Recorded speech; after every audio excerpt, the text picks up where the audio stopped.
When I grow up, I want to be famous. I want to be a star. I want to be in movies. When I grow up, I want to see the world, drive nice cars. I want to have groupies. I want to be an example that you can be funny and be kind and make people laugh without hurting somebody else's feelings. And so if by standing up for what I think is right makes me an activist, I'm an activist. Need motivation? Watch your top 10 with Believe Nation. What's up, Believe Nation? It's Evan. My one word is believe, and I believe in you. I believe you have Michael Jordan level talent at something, and I want you to find it, embrace it, and use it to make a difference. So let's get your motivation to a 10 and get you believing in you. Grab a snack and chew in today's lessons from a woman who went from doing stand-up comedy in small clubs and coffee houses to having her professional career stunted when she admitted that she was gay, to now winning the Presidential Medal of Freedom and being one of the most successful talk show hosts of all time. She's Ellen DeGeneres, and here's my take on her top 10 rules of success. Enjoy.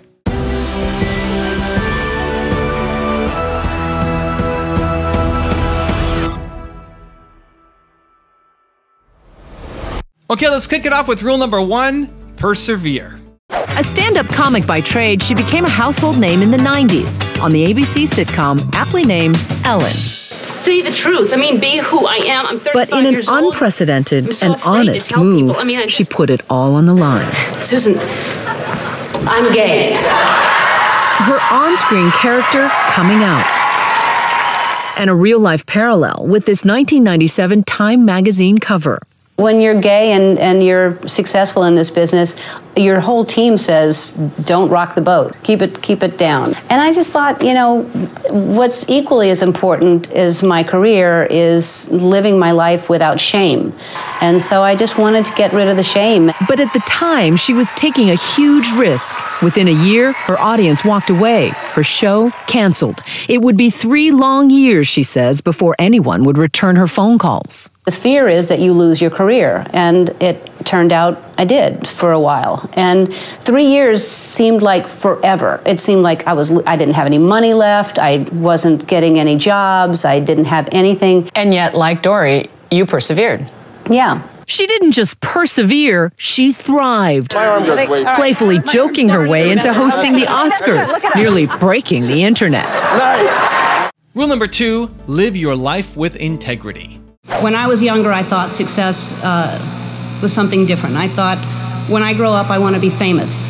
I want to be a star. I want to be in movies. When I grow up, I want to see the world, drive nice cars. I want to have groupies, to quote the Pussycat Dolls.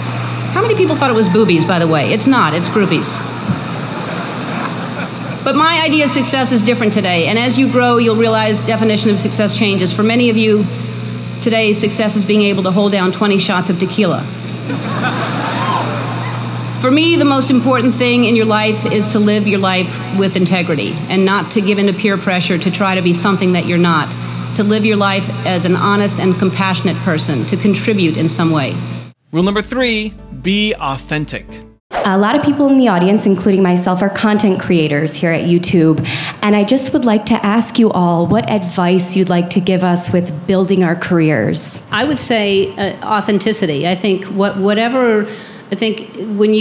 if something's happened to you, and the same thing that Albert's saying, if you have a story, you're probably not the only person with that story, whatever it is. And sometimes the best stuff comes out of the hardest stuff and the worst stuff that you've gone through. So if you've actually experienced something, I don't think anybody should hide any kind of truth. So whatever you have witnessed or experienced or gone through, find a way to express that and find a way to stay. And I think people read truth and authenticity, and I think that's the most important thing for establishing anything.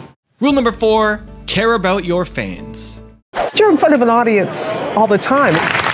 This is a big deal. It's the Oscars. What's the difference? Oh, there's a big difference. That audience comes to see me, and they travel from, and God bless them, they travel from all over the world to come to a taping, and they wait for a year for tickets. They're my core group of people that get me, know me, and love me, and I feel that, and that room is like church. I mean, that really every single day that I do my show, it is an energy that is like no other energy.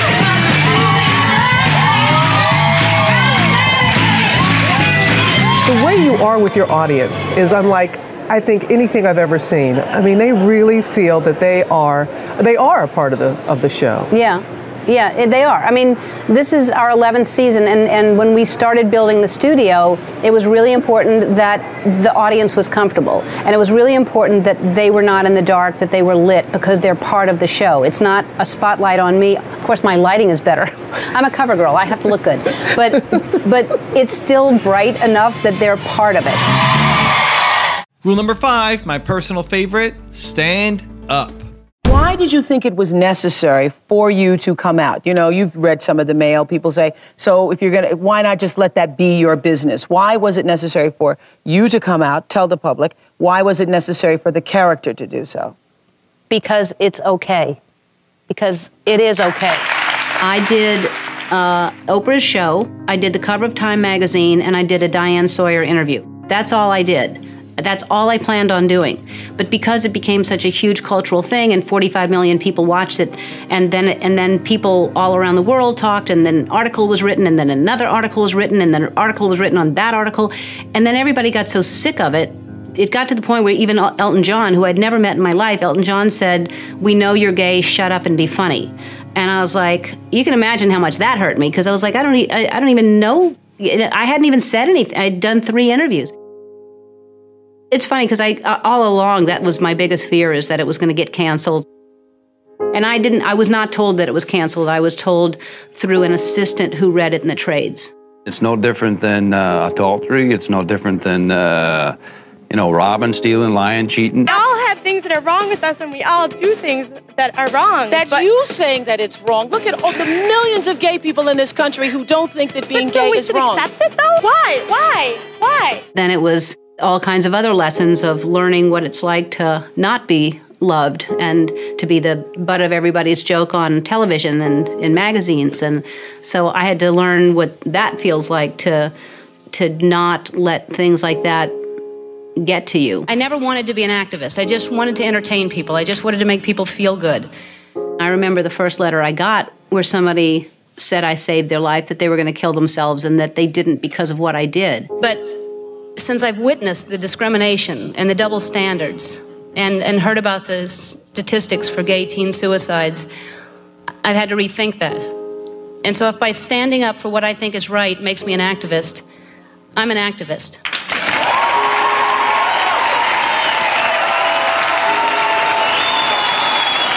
Rule number 6, show people your brain.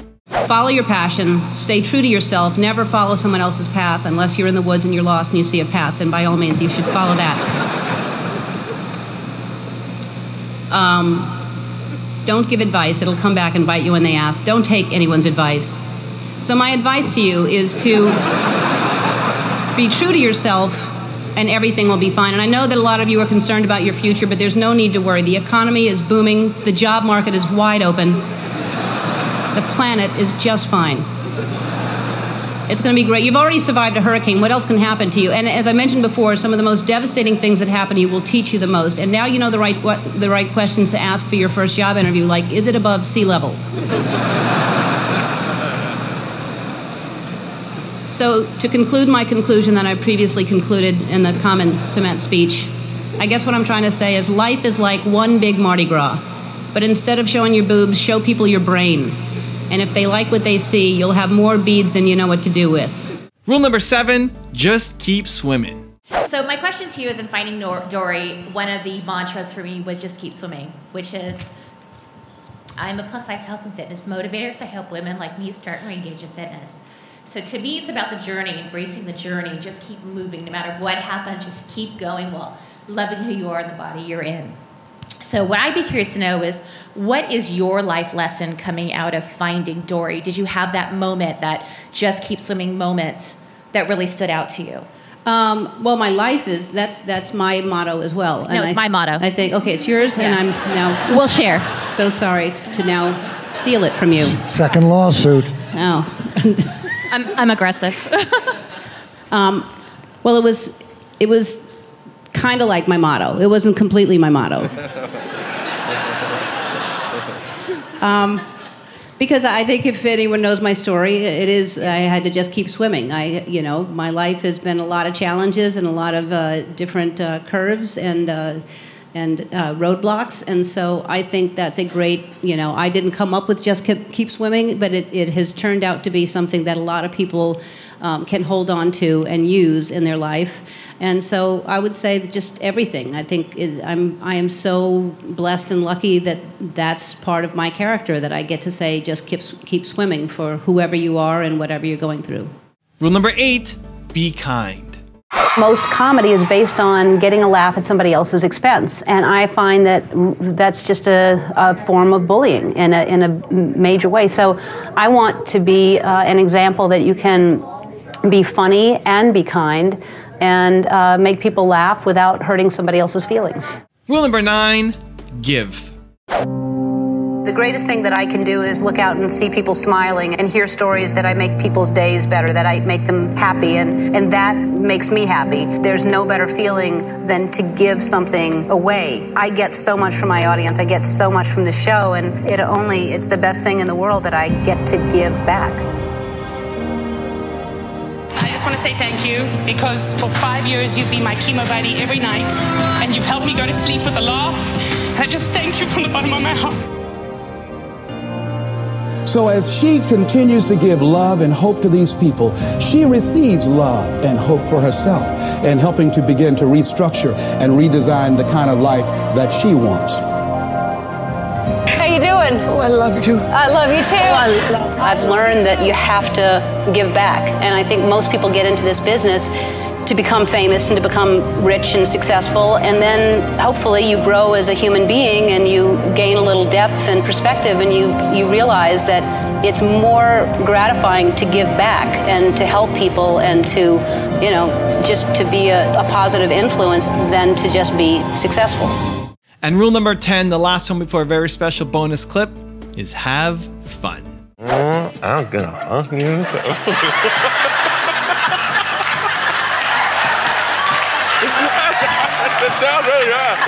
I'm gonna die in here.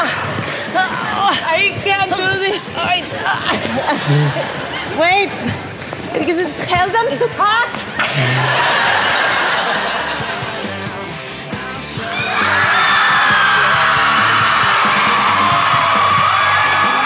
Really, if you look at it, it's something that makes you say, oh my God. Yeah, oh, it does. Oh my God. You are so right.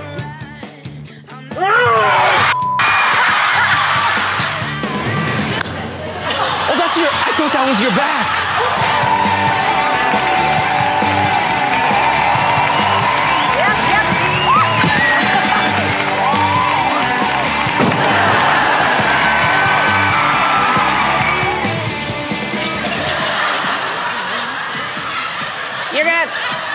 You're climbing a pole. Your pole, you're climbing a tree. Yeah. Mama, be careful. That's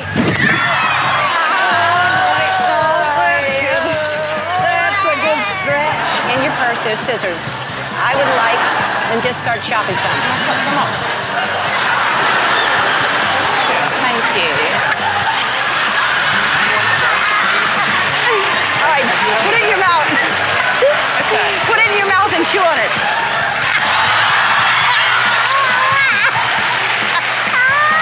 This is so good. Now I've got a really special bonus clip from Ellen on how to be exactly who you are. But before that, I want to make sure you're moving from just watching a video to actually taking some kind of action. So I've got my 3 questions lined up for you. Question number 1, what are you standing up for and how can you act on it this week? Question number 2, what judgment are you afraid of that is preventing you from being truly authentic with the people in your life? And question number 3, what can you do to give more this week? Write the answers down yourself, share them with a friend, or put them in the comments below. Either way, I want you moving from just watching another video and consuming to actually taking some kind of action in your life and your business. Thank you guys so much for watching. I believe in you. I hope you continue to believe in yourself and whatever your one word is. Much love. I'll see you soon and enjoy the bonus clip. I get the distinct impression that while you may be this famous talk show host. You are a private person, maybe even shy. I'm an introvert for sure, as I have a career despite myself. Because I really am awkward socially. I hate going to big events. I hate having to do small talk. I don't like a lot of attention. It's bold of you, being an introvert, to not only do this show, but to also put yourself out there, realizing that not everybody's going to like it. If it costs me, some viewers, and if it costs me some money, I'd rather talk about what I think is important than just be vanilla and try to be liked by everybody. That honesty has cost her, especially in 1997 when she famously came out of the closet. I'm gay. Only to have Hollywood shut the door. Advertisers pulled out. Within a year, her sitcom was canceled. Her career stopped cold. I don't think it was a failure, but it certainly gave me a lot of free time for 3 years to sit still and go, okay, who am I without a career? Who am I without people loving me? Did you feel that you had made a mistake in coming out? No. Absolutely not. It's Why? the best because I am free. I'm completely able to be exactly who I am. To have to hide anything is just a horrible way to live. Altruistic, world domination, honey empire, right? I'm grateful. I understand why I'm here. I think because I am so open. I wanted to think and say, it's a bloody brief life. All of you have the potential for enormous success. If you want to know what Gary Vee, DJ Khaled, Oprah, and others know about empire building that most people miss, check out the link in the description for a free bonus video.